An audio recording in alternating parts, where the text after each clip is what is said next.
Do you live like this? Do you wish you lived like this? Soap and sud up those dirty mouse pads, because today I'm going to introduce you to 5 tools to help you clean up, categorize, and organize your video game backlog. Don't know what a video game backlog is? Well, check out the link in the top right to learn about video game backlogs and how to deal with them. If you enjoy this video and you find it helpful, please subscribe. I also do video essays and other videos on backlog related content. So without further ado, let's talk about 5 tools to help you track and organize your backlog. And as I like to do, let's talk around those tools to understand their purpose and how they can be used before we talk about the best tools I've found. First, are backlog tools necessary? Well, the answer is a firm, it depends. I constantly run into a multitude of problems with my backlog. Aside from it always growing, I sometimes can't remember which games I already own. I always want to know how long they take to beat, and it's rough to not be able to physically see all of my digital games in one place to help me figure out what to play next. If you can relate to any of those things, then yeah, maybe you do need tools to help you manage your backlog.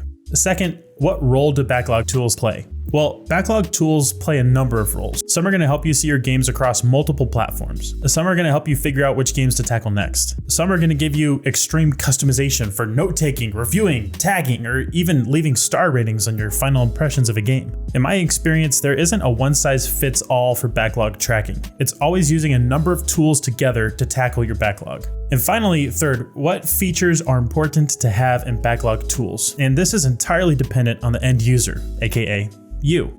I like stats. I like being reminded of games I've played in the past, how many hours I've put into them. Sometimes that's embarrassing, but tracking achievements, that could also be embarrassing, but that kind of thing. What about you? Do you like to be able to see all of your games from a certain genre? Maybe you want to look at all the games you've played that you rated 5 out of 5 stars. Maybe you just want to review the games you added the waifu tag to. Features are important. Some backlog tools can categorize by genre, some tools can't. Some tools require a lot of user input, while others already select games from a gigantic database. I've done the research for you.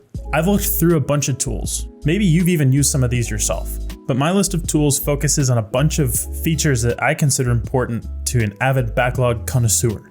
So here are the features. First, importing game lists from Steam, PSN, Xbox, whatever. For tools that you use to track your games, if you have a lot of games, manually inputting them is gonna suck. No one wants to do that. Next, social features. So this is easy ways to communicate with your friends or to see their game collections, their achievements, game ratings, that kind of stuff. Next, easy ways to categorize games. So are there customizable fields? Can I categorize by genre, by release year, that kind of thing? Developer updates. Turns out this is actually really important. Some of the tools I looked at are abandoned. Is the tracker or is the backlog tool still being updated frequently by the developer? Finally, ease of use, good user interface. Is it an easy to use tool? Is it easy on the eyes? Is it confusing to navigate? That kind of thing. So with those features in mind, let's get into the list. This first tool pertains mostly to PC gamers, but the other tools on the list can be used across many platforms. GOG Galaxy is a really cool browser to view and access all of your games across separate platforms.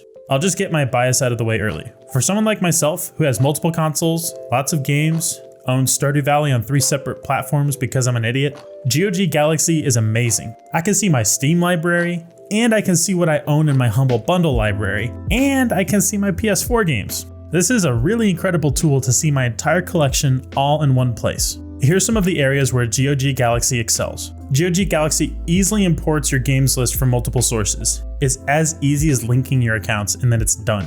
For social features, this is pretty good as well. I can actually message users on different platforms from this browser. I can also see their achievements, their libraries, that kind of stuff. Categorizing here is also really good. I can group games by genre, critical rating, release date. I can't make custom fields, but I can create personal tags, change the image displayed for the game, rate the game. Lots and lots of options here. And finally, of really almost all the tools that I've looked at, this is the easiest on the eyes tool. It's not cumbersome, gives you lots of different ways to look at your games library, customize the look. It's just a great overall package that solves the problem of what games do I own and where are they? And before we get to the next tool, this is probably a good time to mention that I'm not sponsored by any of the companies or individuals that run and develop the tools you'll see in this video. I mean, look at the sub count. This isn't a big time operation. I'm thankful for everyone who watches my videos, but I'm doing this because I want to equip viewers to be able to deal with their backlogs. How Long to Beat is one of my favorite gaming focused websites aside from Is There Any Deal, which is the antithesis of backlogs, but This site hosts a huge library of video games, then takes in user-generated information to give you a detailed analysis of exactly how long it's going to take you to complete a game. These stats are so helpful, especially for games with larger sample sizes, which in this instance tend to be more accurate. This is a great tool for not only timing out how long you'll need to beat a game, but also if you're thinking about rushing through a game or even trying to 100% it. So here's how I would use this website. It's best used as a hybrid stats tool and a tracker. First, you can upload your entire Steam library. I'm not aware of any methods to upload other game libraries, so you'd need to manually input games as far as I can tell. The second, you can use this tool as a way to determine what kind of game you want to start playing next. So for me, when I finish a game, I'll typically look up the next game I'm gonna play, figure out how many hours I'm gonna need to finish it using this site. Sometimes, you're in the mood for a massive open world game. Sometimes you're in the mood for a short 2-hour indie. So I'll look at a few games from my library, then when I pick one, say I start playing Control, I'd import it into my how long to beat library, track my time playing it as I go, and once I've beaten it, submit my time, etc.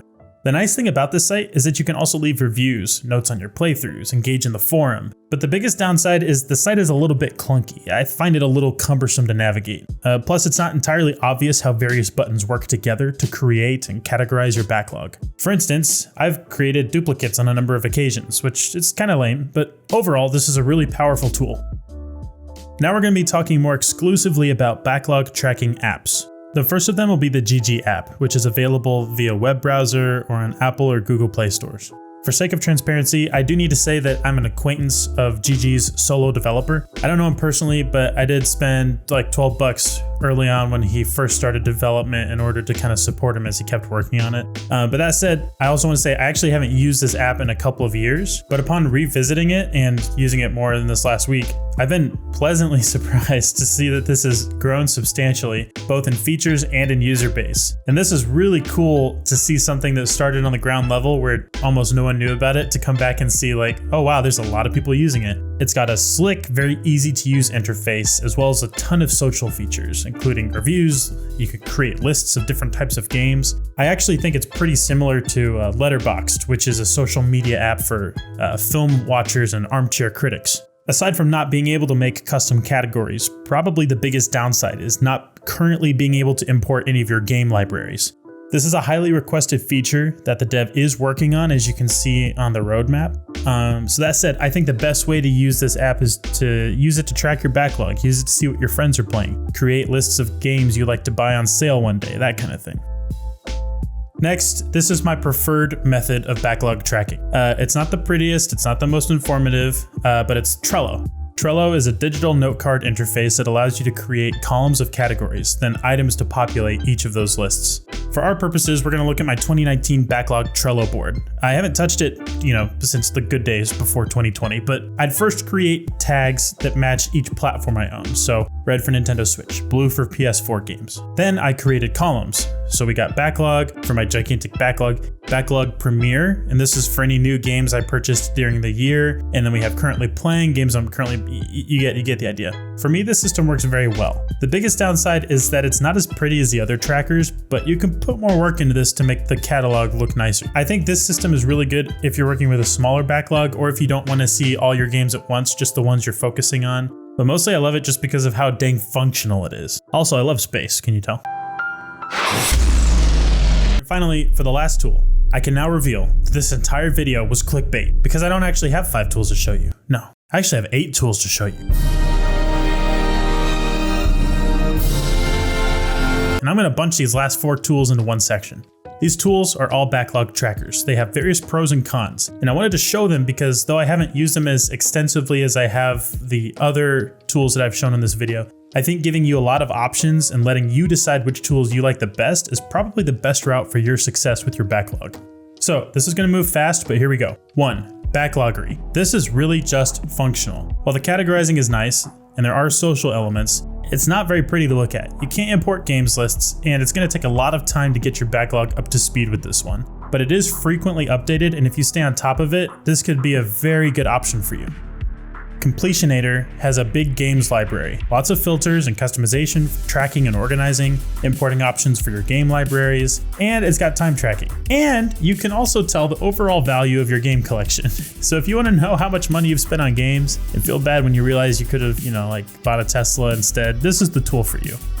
Of the tools I wasn't familiar with until creating this video, Groovy was the easiest and most interesting tool I found. A la IMDb ratings, you can quickly review and fill out your backlog of games you've played by scrolling through their list of games. Further, categorizing is quick. However, this isn't a great tool for planning and preparing for the next game you'll play. I think you might be better off using this as more of a database and something like Trello or GG app for the actual tracking.